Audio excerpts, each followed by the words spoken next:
बिस्मिल्लाहिर्रहमानिर्रहीम। अस्सलाम वालेकुम नादरीन, आप यूट्यूब चैनल देख रहे हैं। मैं इमरान खान हूँ। कुछ खबरें आपको देते हैं, बहुत इंपॉर्टेंट हैं और अहम खबरें हैं। मेरी जो अपनी असेसमेंट है उसके मुताबिक अक्टूबर में इलेक्शन हो जाएगा पाकिस्तान में। अक्टूबर के बिल्कुल आगाज़ में या 15 सितंबर के बाद, यानी ये दो ऐसे एरियाज़ हैं, यानी 15 सितंबर से लेके 15 अक्टूबर के बीच में किसी भी वक्त पाकिस्तान में इलेक्शन हो जाएगा और ये सिनेरियो बनता चला जा रहा है और ऐसे ही होना है। ये ज़्यादा इम्कानात, 90% से भी ज़्यादा यही इम्कानात हैं। और मैं आपको अपनी सिर्फ फीलिंग नहीं बता रहा, जो मेरे पास मैसर इन्फॉर्मेशन है उसकी बुनियाद के ऊपर मैं आपको ये कह रहा हूँ। और ये बात अब बहुत सारे लोग जानते भी हैं। असल में PMLN ने जो फार्मूला तय किया था वो ये चाह रहे थे कि या तो वो इक़्तिदार में ही ना आते। पहले उनका ये इरादा था इक़्तिदार में आएंगे, जल्दी जल्दी सारे काम करेंगे, इलेक्शन करवाएंगे, इमरान खान की बहुत बुरी हालत है, उसको हराकर दोबारा अपना परमानेंट इक़्तिदार ले लेंगे। लेकिन अब कुछ और हो गया। वो जब इक़्तिदार में आए तो इमरान खान की मकबूलियत बढ़ गई, तो उन्होंने फौरी तौर पे फैसला किया कि अब इलेक्शन नहीं करवाएंगे बल्कि 1.5 साल इक़्तिदार के मज़े लूटेंगे। तो PMLN ने यह तय किया, PDM की जमातों ने मिलकर, कि हमें 2 बजट पेश करने हैं, एक बजट पेश नहीं करना। एक बजट ये जो 22-23 वाला आ रहा है अभी अगले महीने जून में, और दूसरा बजट जो 23-24 वाला आएगा अगले साल जून में। तो इन्होंने फैसला ये किया कि या तो ये दोनों बजट पेश करेंगे या फिर ये एक बजट भी पेश नहीं करेंगे। अब ज़रा उसकी वजह समझें। अगर एक बजट पेश कर देते हैं तो ये एक बड़ा मुश्किल बजट होगा। इस वक्त जो इकॉनमी की सूरत हाल पैदा कर दी है इन्होंने आने के बाद, हर चीज़ डाउन चली गई है। जितने भी आपके इंडस्ट्री चलाने वाले लोग हैं, जितने लोग आपकी इकॉनमी को समझते हैं, वो ये जान चुके हैं कि रिजीम चेंज ऑपरेशन के नतीजे में इकॉनमी को बहुत बड़ा धचका लगा है और मौजूदा हुकूमत ने गलत पॉलिसियां चल के पूरी इकॉनमी को शेक कर दिया है। और आपके ज़र मुबादला के ज़खायर हों या सरमायाकारों का एतमाद हो, वो सारा कुछ मुतज़लज़ल हो गया है। और ऐसी सूरत में आपकी इकॉनमी लगातार नीचे जा रही है। खुदा न खास्ता दिवालिया की तरफ आप जा सकते हैं। हालात बहुत पतले हैं। तो इसमें जो है वो PDM ने फैसला ये किया कि ये तो बहुत मुश्किल बजट है। अगर हमने ये कमज़ोर बजट दिया, लोगों के ऊपर बोझ डाला और उसके बाद इमरान खान हमारी हुकूमत को गिराने में कामयाब हो गया, तो फिर तो हमें इलेक्शन में जाना पड़ेगा। इतनी बुरी सूरत हाल में अगर हम इलेक्शन में चले गए तो हमारा बेड़ा ही गर्क हो जाएगा। ये असेसमेंट इन्होंने कर ली। तो इन्होंने ये सोचा कि या तो हम 2 बजट पेश करेंगे, यानी अगला बजट भी हम ही पेश करेंगे, इस पूरे साल में चीज़ों को संभालेंगे, आलमी महंगाई कम होगी, कुछ हालात बेहतर होंगे, कुछ हमें पैसा वैसा मिल जाएगा दूसरे मुल्कों से, अमेरिका से शायद कोई सपोर्ट मिल जाएगी।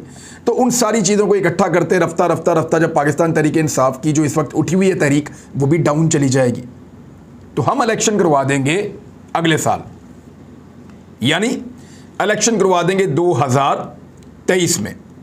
और तब तक कुछ हम बेहतर हो जाएंगे और कुछ इमरान खान नीचे चला जाएगा, तो एक अच्छी पोजीशन में इलेक्शन लड़ लेंगे। तो 2 बजट पेश करने चाहिए कम से कम। तो फैसला ये हुआ PDM का कि या तो वो 2 बजट पेश करेंगे या एक भी नहीं करेंगे। मैं आपको फिर कह रहा हूं कि PMLN ने ये फैसला किया है और ये फैसला उन्होंने जहां जहां बताना होता है उन्होंने बात की है कि या तो हम 2 बजट पेश करेंगे या हम एक भी बजट पेश नहीं करेंगे। हम ये इतना बोझ नहीं उठा सकते। अब PDM की जो हुकूमत है, ख़ास तौर पे इम्पोर्टेड वज़ीर आज़म और उनके जो साथी हैं, उनके ऊपर बहुत ज़्यादा इस बात का दबाव है और उनको ये कहा जा रहा है कि आप इकॉनमी के मुश्किल फ़ैसले ले लें, लेकिन वो मुश्किल फ़ैसले नहीं ले पा रहे। बार बार वो कहते हैं कि पेट्रोल की कीमत ना बढ़ा के इमरान खान ने ज़्यादती की है और ख़ुद उस ज़्यादती का अज़ाला भी नहीं करते, यानी पेट्रोल की कीमत बढ़ाते भी नहीं है। वजह यह है कि वो खुद बार बार ये कहते रहे हैं कि हम जैसे ही आएंगे पेट्रोल की कीमत कम कर देंगे। 70 रुपये का पेट्रोल, 100 रुपये का पेट्रोल कुछ कहता था, कुछ 70 रुपये का कहता था कि हम इतने का पेट्रोल देंगे। डॉलर 130 से 140 के बीच में अक्सर कहते थे कि इतने का हम डॉलर देंगे। डॉलर पहुंचा दिया इन्होंने 200 पे और पेट्रोल की कीमत बढ़ाने की इनकी हिम्मत हो नहीं रही। और ये सूरत हाल जो है ज़्यादा देर चल नहीं सकती। इस तरह तो पाकिस्तान की इकॉनमी का पट्टा बैठ जाएगा। फिर पाकिस्तान तहरीक इंसाफ की हुकूमत को कमज़ोर और गलत दिखाने के लिए इन्होंने कुछ फिगर्स देने शुरू किए हैं। पहले तो आ जाए कि ये जो PDM की जमातें हैं उनको इस बात की श्योरिटी नहीं है, क्योंकि इदारों ने अपने आप को सारे मामले से न्यूट्रल किया हुआ है। वो अब बीच में आने को तैयार नहीं है। और ये चाहते हैं कि इनके पास ये गारंटी मौजूद हो कि 2 बजट हम पेश करेंगे। गारंटी इनको कोई दे नहीं सकता। इमरान खान साहब इनके गले पे पकड़े हुए हैं, यहाँ से उन्होंने पकड़ा हुआ है और पब्लिक को लेके वो चढ़े हुए हैं एहतजाजों के ऊपर। और बहुत मुमकिन है कि वो लॉन्ग मार्च लेके इस्लामाबाद पहुंचने की तारीख दे दें और लोग वहां पे भी पहुंच जाएं, फिर एक नया मसला हो जाएगा। तो 20 तारीख को मुल्तान वाले जलसे में इमरान खान साहब लॉन्ग मार्च की तारीख का ऐलान करने वाले हैं। है ना, काफ़ी मुश्किल सूरत हाल कि आप एक मुश्किल बजट दे दें, उसके बाद आपकी हुकूमत गिर जाए, तो फिर आप इलेक्शन कैसे जीतेंगे? कोई भी पॉलिटिकल पार्टी ये नहीं चाहेगी, ये बेवकूफ़ी कोई नहीं करेगा। वो यकीन दहानी चाहते हैं, वो उनको मिलती नहीं है।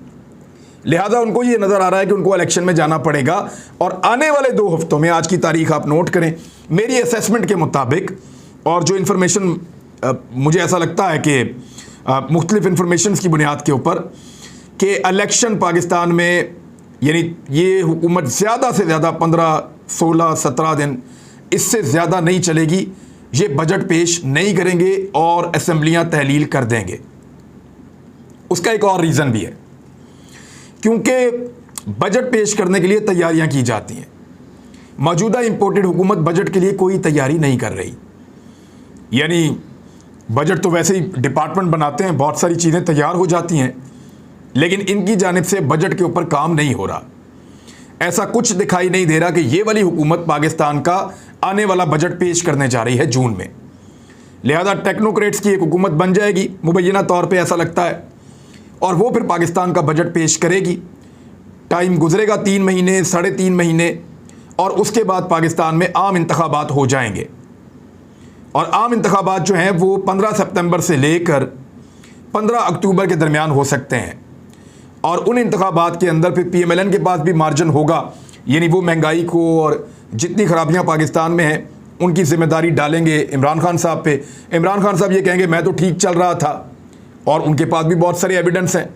वो डालेंगे ये सारी जिम्मेदारी इनके हुकूमत गिराने, खुद हुकूमत में आने और हुकूमत में आने के बाद इकॉनमी को तबाह करने के ऊपर।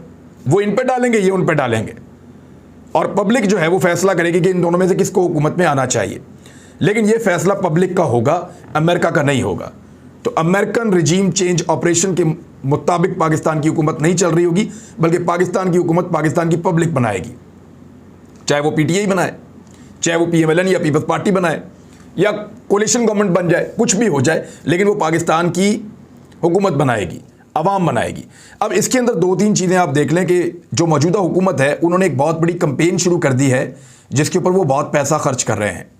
और पैसा खर्च करके उन्होंने पाकिस्तान के बड़े बड़े अखबारात के अंदर आधे सफ़े के इश्तिहारात छपवा दिए हैं, जिसमें वो इमरान खान साहब के दौरे हुकूमत से मुवाजना कर रहे हैं अपने दौरे हुकूमत का, कि आपके दौरे हुकूमत में आपने इतनी ज़्यादा महंगाई की थी और हमारे दौरे हुकूमत में हमने महंगाई कम छोड़ कर गए थे। यानी 2018 से 2022 का मुवाजना कर रहे हैं इमरान खान के मामले में। और बदला था, बदलेंगे इंशाअल्लाह, ये वो लिखते हैं। अवाम सब जानते हैं, इस किस्म की चीज़ें वो करते हैं कि महंगाई बहुत बड़ी है। लेकिन देखिए, महंगाई तो हर 4-5 साल के बाद बढ़ जाती है। अगर पीपल्स पार्टी के दौर से मुवाजना करें तो फिर बढ़ी थी, अगर परवेज़ मुशर्रफ के दौर से मुवाजना करें तो फिर बढ़ी थी, पीछे नवाज शरीफ के दौर में जाएं तो महंगाई हर 4-5 साल के बाद ऊपर की तरफ ही जाती है। हर हुकूमत आने वाली ज़्यादा महंगाई के साथ होती है, लेकिन लोगों की आमदन भी बढ़ती रहती है। अब इसके काउंटर में पाकिस्तान तहरीक इंसाफ ने भी अपने फैक्ट्स एंड फिगर्स देना शुरू किए हैं, और वो भी अब इसी काम पे लग गए हैं। तहरीक इंसाफ ने क्या पेश किया है ये भी आप देख लें। वैसे तो कामरान खान साहब ने इसके ऊपर एक बड़ी तफसीली डॉक्यूमेंट दिखाए हैं और बताया है कि पाकिस्तान तहरीक इंसाफ के दौरे हुकूमत के अंदर मईशत उतनी बुरी तरह तबाह नहीं हुई जितनी बुरी तरह मईशत PMLN ने आकर तबाह कर दी है। मिसाल के तौर पे जो एक्सपोर्ट्स ऑफ गुड्स, चीज़ों की जो एक्सपोर्ट है, वो नून लीग छोड़कर गई थी 19.2 अरब डॉलर्स पर, और फिर PTI छोड़कर गई है 26.24 अरब डॉलर्स पर। 37% इसमें इजाफा हुआ है। जो ओवरसीज़ पाकिस्तानी पैसा भेजते हैं उसमें 58% इजाफा हुआ है। 16.48 बिलियन डॉलर पे ये छोड़कर गए थे PMLN की हुकूमत, और अब 26.07 बिलियन डॉलर जो है वो पाकिस्तान तहरीक इंसाफ के दौर में 58% इजाफा हो गया है। जो टैक्स कलेक्शन होती है पाकिस्तान में उसमें 66% इजाफा किया है पाकिस्तान की तहरीक इंसाफ की हुकूमत ने जाते जाते। और जो लार्ज स्केल मैन्युफैक्चरिंग यानी जो सनती पैदावार है पाकिस्तान में होती है वो भी काफ़ी बड़ी है और उसमें 12.5% का इजाफा किया है पाकिस्तान के दौरे हुकूमत में। फिर जो चीज़ें की पैदावार है ये मैं आपको रवां साल का बता रहा हूँ, फिस्कल ईयर 2022 के बारे में। उसमें जो आपकी कॉटन की प्रोडक्शन है उसमें लगभग 19% का इजाफा हुआ है। शुगर केन या आपका गन्ने की जो पैदावार है उसमें तकरीबन 9.5% इजाफा हुआ है। जो चने की पैदावार है उसमें 52% इजाफा हुआ है। आलू की पैदावार में 35% इजाफा हुआ है। चावल की पैदावार में 11% इजाफा हुआ है। और पावर जनरेशन यानी बिजली पैदा करते हैं आप, उसमें 10.1% इजाफा हुआ है। जो दालें हैं उनकी यानी मुख्तलिफ दालें वगैरह उनकी पैदावार के अंदर जो इजाफा है वो कहीं 8.6% है, कहीं 28.9% है, कहीं पे लार्ज स्केल मैन्युफैक्चरिंग में 10.4% है। ये एक डाटा सिर्फ एक साल का आपको दे रहा हूँ मैं। तो जो एक्सपोर्ट्स की ग्रोथ है वो 26.23% है और जो पेट्रोलियम सेल जो बड़ी है वो 17% तक बढ़ी है पाकिस्तान में। तो ये पाकिस्तान तहरीक इंसाफ भी अपने फैक्ट्स एंड फिगर्स दे रही है। अगर आप गौर करें, पिछले इंतखाबात में जाएं तो आपको साफ नज़र आएगा कि इस किस्म के इश्तिहारबाजी और इस तरह का जो डाटा, इस किस्म का जो एक दूसरे के खिलाफ प्रोपेगेंडा, वो इलेक्शन से बिल्कुल पहले होता है। तमाम पॉलिटिकल पार्टीज जब इलेक्शन के अंदर जा रही होती हैं तो उन दिनों में वो ये सारी चीज़ें कर रही होती हैं जो इस वक्त हुकूमती वसाइल से PMLN कर रही है और पाकिस्तान तहरीक इंसाफ भी अपने इश्तिहार चला रही है। PMLN तो 80-80 सेकंड का यानी 1.5 मिनट का इश्तिहार जो है वो टीवी चैनल्स के ऊपर भी मुबैना तौर पर वो लोग चला रहे हैं, तो वो तो पैसा सरकार का बहुत खर्च कर रहे हैं। इससे गालिबन टीवी चैनल भी काफ़ी खुश होंगे कि उनको अच्छे इश्तिहारात मिल रहे हैं। दूसरी जानिब जो पंजाब की सूरत हाल है वो थोड़ी सी मैं आपको और बता देता हूँ कि जो 25 अरकान हैं, अगर कल के दिन में उनको election commission of Pakistan supreme court का फैसला देखने के बाद डी-सीट कर देता है तो उनमें से 25 तो आउट हो जाएंगे, लेकिन 5 वापस आ जाएंगे तहरीक इंसाफ के। कैसे? क्योंकि ये अकलियती और मखसूस नशिस्तें थी। अकलियती और मखसूस नशिस्त का बंदा या बंदी जब निकलता है तो उसकी जगह दूसरा इंडक्ट हो जाता है, वो आ जाता है।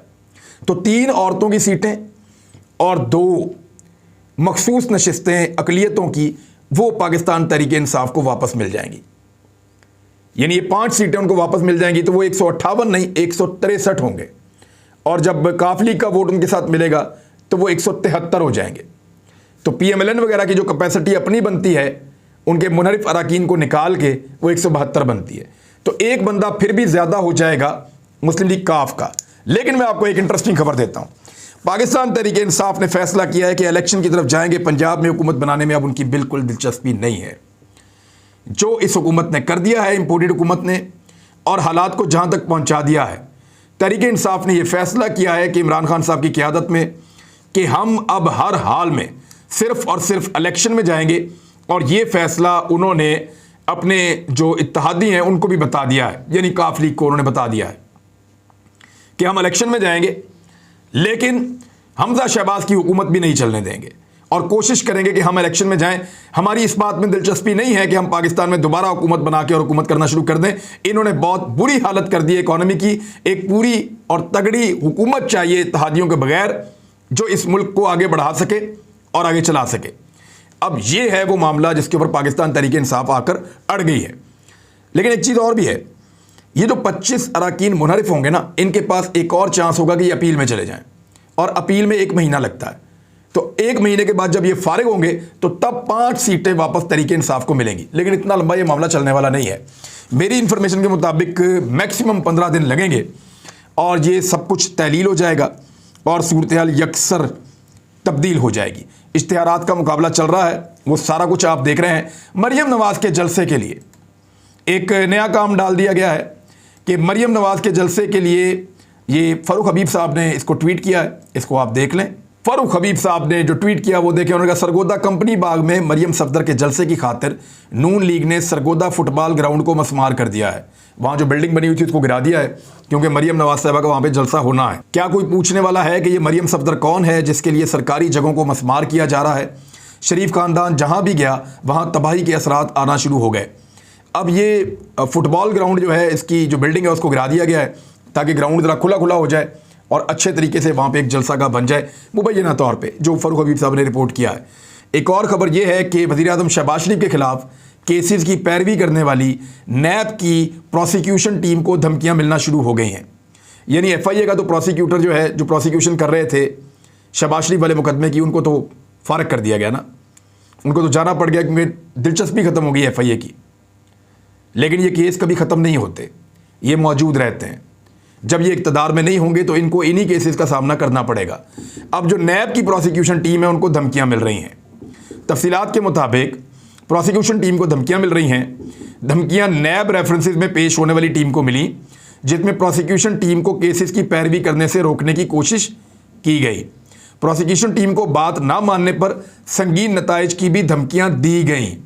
इस हवाले से नैब प्रोसिक्यूशन टीम ने आला हुकाम को आगाह कर दिया है। अब एहतसाब अदालत में 3 मुख्तलिफ रेफरेंसेस हैं शहबाज शरीफ के ख़िलाफ़ और उनकी समाअत चल रही है, जिनमें मनी लॉन्ड्रिंग का एक रेफरेंस, एक आशियाना का है और एक रमज़ान शुगर मिल का है। तो इनकी तहकीकात चल रही हैं।